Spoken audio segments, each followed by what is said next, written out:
Sit down, Trig. Sorry, we're back. I had to check and So make anyway, sure it was so I swam, and I recording. noticed that I didn't pick up germs from my classmates. Otherwise, every semester You I didn't pick pick up what from your classmates? germ, meaning coughs and colds. These coughs and colds Oh. in the freezing weather. I live in Maryland at the time, so they Oh. come to school in the t-shirt, in the jacket, vest, but they didn't zip it up, and they come, oh, it's cold, and they're breathing in your face, and I pick up germs from them every semester after swimming. I was resistant. And I said, wow, sport is the cure. So since Physical then, so activity. by really mid-90s, I start swimming. How old were you when you started, you said? Oh, in my 30 already, in my late 30 already, because my kid was teen already. How old are you now? I'm 75. Woo! 75 going 76. Yeah, 75 going 76. When's your birthday?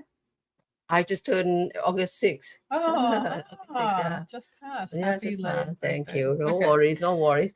Anyway, thank you. So, Emily, that's how I do that. And of course, now with getting old and all these gurus who say, oh, seniors have to exercise in order to keep healthy and whatnot. So I swim. Luckily, that How many days a week do you swim? Like this morning, I didn't do. What happened this morning? Oh, Monday. Sometimes I don't swim Monday because I thought, no, because we get, well, it depends. Sometimes I swim. Here they clean the pools on Tuesday and Friday. Talk to the people. My dog is wild. Give me 1 minute. How many days a week do you normally? So let's consider 4. And I walk 2 days. I walk on the treadmill 2 days. You do swim 4 days a week at least? 3 to 4, let's say. 3 to 4 for sure. If I'm not here, then I don't swim. I did not work out at all this week. Right. So, like 2 weeks, I try to be faithful to my schedule when I'm home. So 6 days a week you're doing something. I'm 5 to 6 days a week. Yeah, 5 to 6 days a week. There are times I say, oh, the girl, but I always get up early anyway. So getting up early is not a problem. But exercising, oh, do I want to do this? And then my son, who just hang out with me, say, oh, vacation, mom. And so when you have encouragement like that, I say, oh, okay, what not? Why not? Let's drink coffee. So there are times I violate my own rules. So that's not normal. You're allowed. You're allowed. As long as you get back on the horse. That's what he said too. That's right. Thank you. But I tried, and I have a bike. Sometimes, not sometimes, I haven't been on that trail. I have a bike that my older son Aruna showed me how to get to the trail to go to the beach. Oh, nice. We should go sometime. Yeah. Let's I'm gonna bring my electric skateboard. Oh wow, yeah, I like to see that. And then you're gonna see me fall on my face. I really want to skate, but I should attempt. I should attempt right now at 75. My board's gonna. I already started late. I ate it a lot. Oh, yeah. So that's how swimming exercising into my system. Yeah, and growing up, I walk a lot to school and all that stuff. So we did a lot of walking to begin with. I just feel that in Laos. In Laos, yes. So I walk to school. I bike to school. How was life in Laos growing up? It's kind of interesting. In fact, 2 nights ago, I talked to a friend, and he's from Laos. A friend I just met. He's 83 or something else, or whatever his age is. Older man. He had a farm out in San Bernardino. He grew moringa. He had a farm that he sells moringa leaves and other things he looks really healthy. He's a farmer.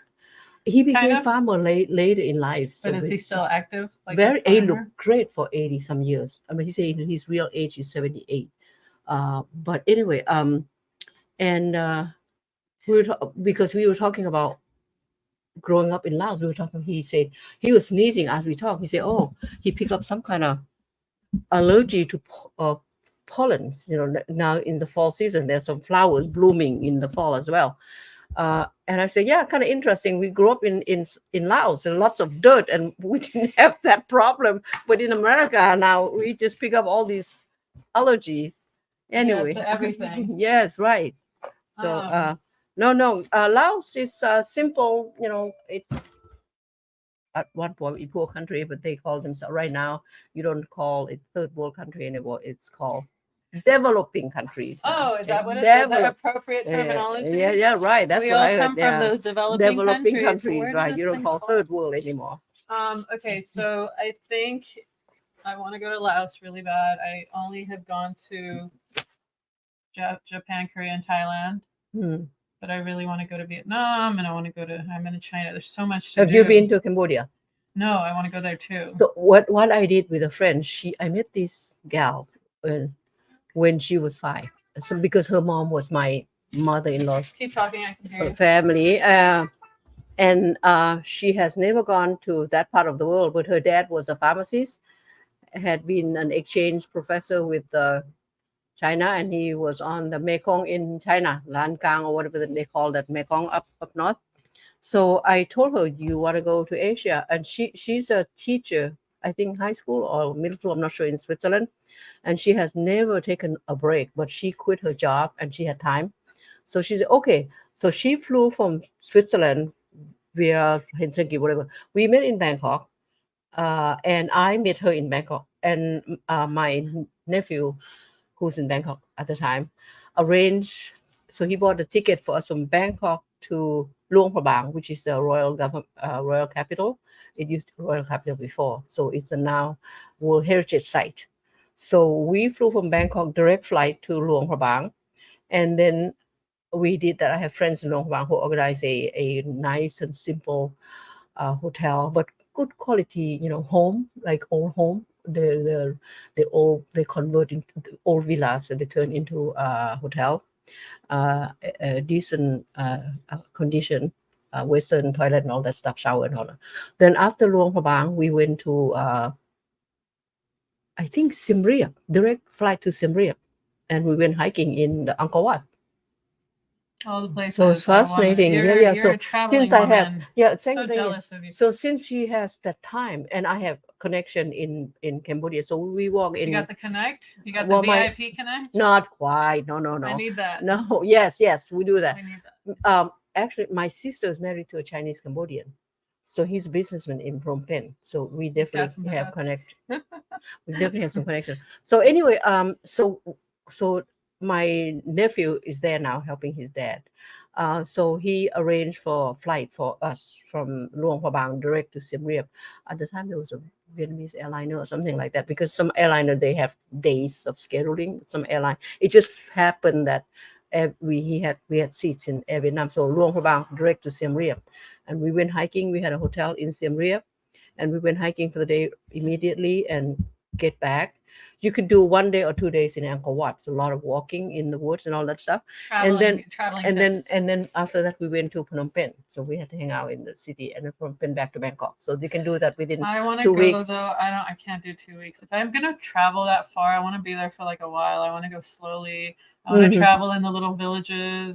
Oh, and, I see. Live there for like a week. I see. I see. We'll see how it can be arranged in Luang Prabang. So I probably will not. I don't want to do city anymore. I want to do more nature. No, Luang Prabang is a smaller town. You can ask people to really go, like Weaving Village. Driver, is it safe to drive there? It is safe to drive. Yeah. Because I can't drive anywhere. It's crazy. Yeah. So.